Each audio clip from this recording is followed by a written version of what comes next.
Hello. Thank you for joining me at Bert's Books for an early May springtime update. You'll have to excuse A, the laundry in the background, B, the fermentation bucket. Yes, I am brewing hooch back there.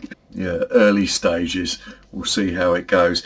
Anyway, little bit of a roundup of the last few weeks. Firstly, library book.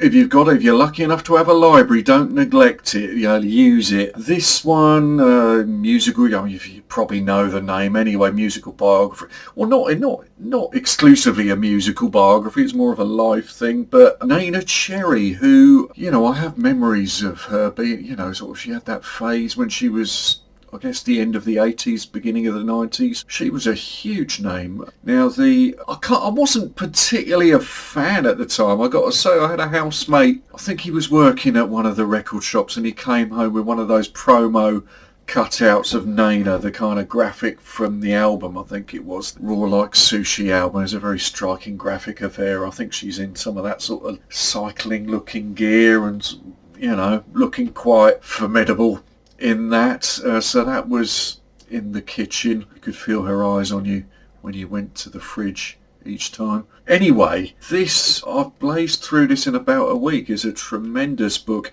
The stardom bit of it, it's almost as if the stardom bit, that period I just mentioned, it's like that's not really the point. I mean, it takes about, a lot of it's the journey there. It's about 2/3 of the book before we get to that. And that kind of height of stardom thing isn't exactly dwelled on in this. It's kind of like it would, I don't know, that was ultimately what she was gunning for. It seems to be more about the kind of journey and really interesting childhood she had, actually. I mean, if you don't know, born to a Swedish mother, I think her dad was from Sierra Leone. Her stepfather famously was the jazz trumpeter Don Cherry. So, of course, a very sort of artistically informed childhood, a bit of a wanderer's childhood, zigzagging from Stockholm to New York to all kinds of places and all kinds of artistic stuff going on. But unfortunately, the jazz horn player and heroine,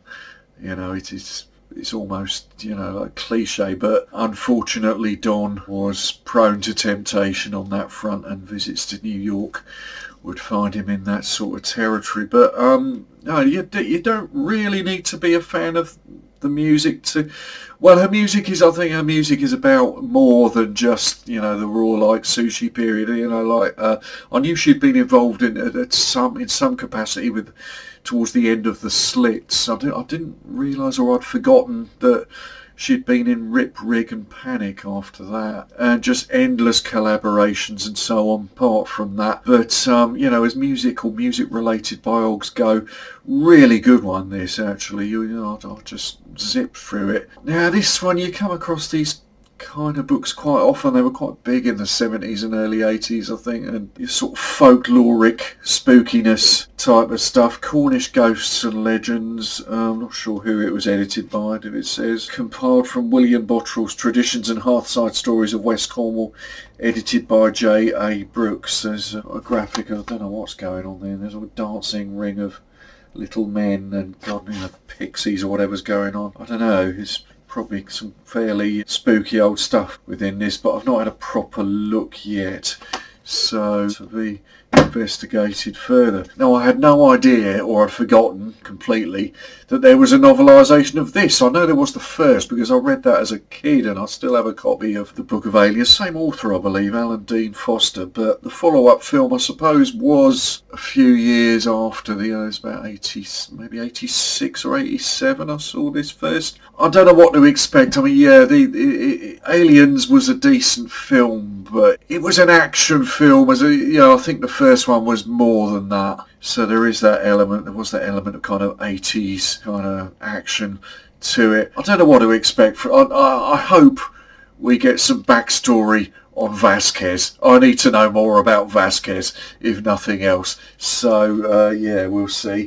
Next, this is a barely sort of recognised those. It just looked interesting, and just having a quick look at his biography, Jack Cady, it looks like I might have chosen a good one here. The Jonah Watch seems to be sort of seafaring. I think he had history in the Coast Guard, one of those seafaring type of affairs. Now this last one, it's a long time since I last read it. I did have it logged as a bit of a problematic title. I think, I probably first read it when I was 9 or 8 years old. I don't know if I quite realised at that age. I think I sort of retrospectively thought back on this one and thought, that's, bit awkward in certain aspects, really awkward. Now, I touched on C.S. Lewis recently, back in about February or so, which I picked up a copy of his adult novel, or one of his adult novels, one of the science fiction titles he did, Out of the Silent Planet,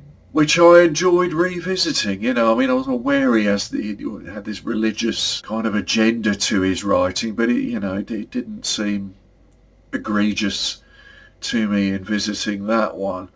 This one, if you don't know it, it's the last. Everyone knows the Lion, the Witch, the Wardrobe. I'm assuming most of you know that one. That's the first of this series. That was the one that started it. We got that one at school. I think I don't know if school gave us further into the series or if I was sold on it back then. I zipped through the whole series of them as a kid. This last one is troubling. Now, it starts promisingly enough, in that Narnia parallel world. It's sort of X centuries away from the Narnia time moves faster than world time, right? So it's centuries on from the great winter of the Lion, the Witch, the Wardrobe, and it's a while since they've seen that lion out in Narnia. It's a while since they've seen Aslan. So there's this kind of talking ape who has this, I suppose, a manipulative relationship with a donkey. But one day they discover the discarded pelt of a lion. It's not one of the talking ones, so it's okay for a hunter to have shot this one. The hunter threw the skin away anyway. He skinned it and discarded the skin anyway, and so it gets washed up. The monkey gets the idea that, hey, we'll dress the donkey up in this, kid everyone, it's the return of Aslan, make everyone do as we tell them, so it starts, it starts as if, do you think there might be quite a useful or relevant parable in that premise, maybe arguably applicable to now, but from there, he loses the plot so badly from there on out. We get into this, I'm not sure if, I think maybe one of the previous books touches on this neighbouring kingdom, right, over the hills and out, it's a deserty kingdom where the men are not fair or light-skinned like those nice Narnia men, and they have little black beards and they wear these pointed helmets and they have curvy swords, and according to this, they smell of garlic and onions. They worship a different god, according to Lewis. It's a degenerate, nasty, smelly bird god with talons called Tash. And so very quickly the monkey and the donkey get sucked into this kind of evil plan to annex the kingdom of Narnia to what's this country called, the neighbouring country? They're called the Calla men.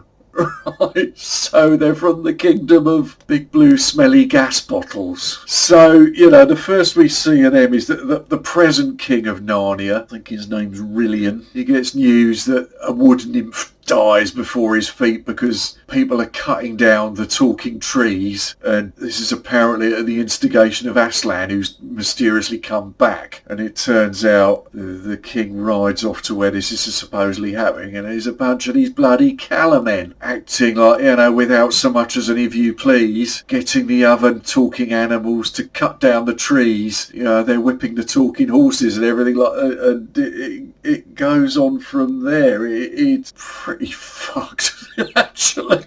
And, realising he's in trouble, he does whatever the equivalent of the Narnian bat signal is to call the friends of Narnia in from human world, right, from Earth. It happens without the wardrobe. Oh yeah, there's a story behind that as well.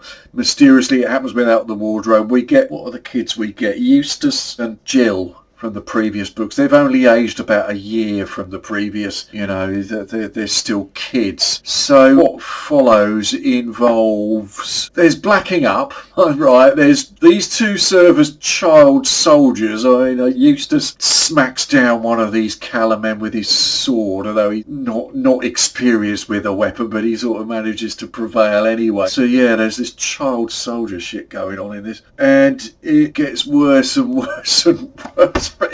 Most of this book is a mess. It's like Lewis can't seem to help himself. He just goes further and further down that river. What else? What other charming? Oh, and yeah, eventually, there's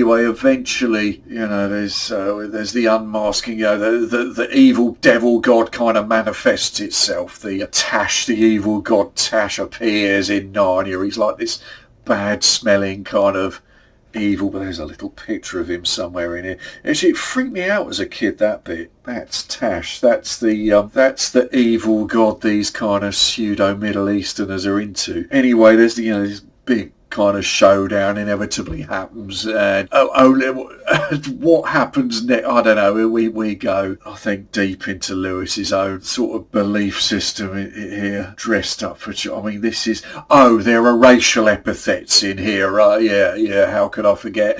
There is a racial epithet. I'm not going to say what it is. I suppose it could have been worse, but it's pretty bad considering this is a puffin book.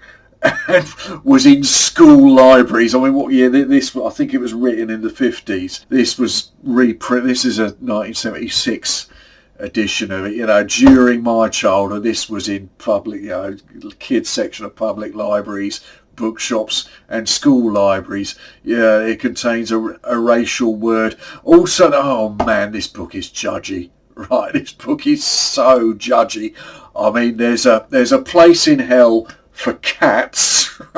Lions lions are like gods, right?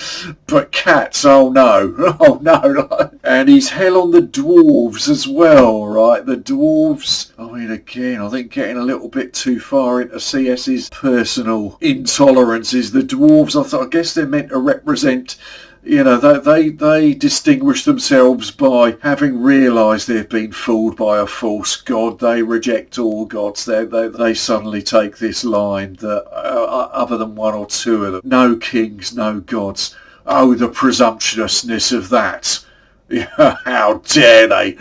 Right, so they get... Anyway, you get this kind of portal to paradise thing, because, by the way, Aslan calls down fucking Armageddon, and, the night comes down, but they're through this kind of portal, and to everyone's surprise, the dwarves have made it through. However, the dwarves are portrayed as these kind of ignorant, benighted, lost souls who can't even realise that they're in the presence of holiness, and they still think they're in a stable eating turnips and smelling kind of horse shit. So there's that. Also, there's this character assassination. If you remember back to the early books, Susan, or Queen Susan, as she becomes, she has been cast out. She's committed the crime of... she's become a silly teenage thing, and all she cares... Where is it? Hang on, I've got to find this line. This is priceless. Susan, she's interested in nothing nowadays except nylons and lipstick and invitations. She always was a jolly sight too keen on being grown up. So yeah, the whole mythos of the sort of the sons of Adam in Narnia, it falls apart on contact with hormones, apparently. So yeah, she's she's a wrong and she's a rank outsider now, so fuck her, right? And the rest of them all get... Actually, the one glimmer of inspiration in this book is towards the end, where you get this kind of vision of... It's quite trippy and quite... I don't know. It is the... I wouldn't say this book has a saving grace, but it is an improvement on most of it anyway. This kind of vision of the world beyond the world, if you like, that night and desolation comes down on Narnia. You through this portal, you get the kind of Narnia Ultra, and the motto is further. Was it further and deeper? Excuse me. Hang on, no. Come further in, come further up. Right.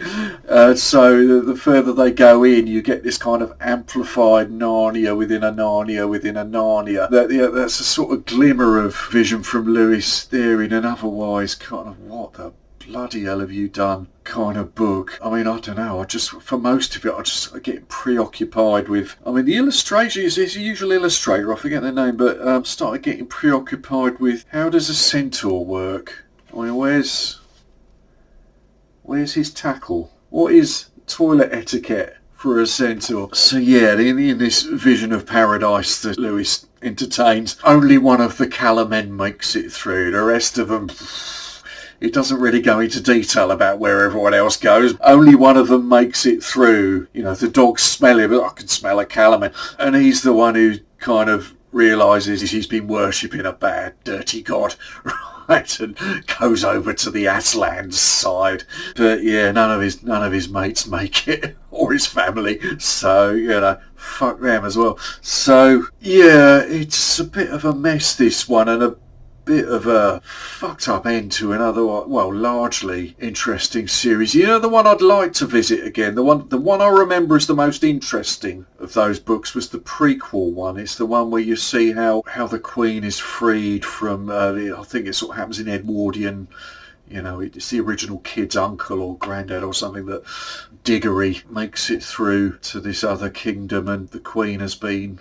The evil queen is entombed in stone. She's a statue, but there's this little bell, and there's a legend in this kind of deserted city, and there's a legend in front of the bell that dare you ring this, you don't know what you might unleash if you ring this, but if you don't ring it, you're going to drive yourself nuts for the rest of your life, wondering what would happen if you ring it. That book, well, I'd like to visit that one again. That one's struck me as maybe the best of them, but this one's a stinker, really. I mean, it's just, you know, the annoying thing is you know that Lewis is capable of so much better. I mean, even within this, that brief snatch towards the end, he's capable of so much better, and I just came away from this just think, oh, you know, just fuck you, Lewis, you judgy son of a bitch.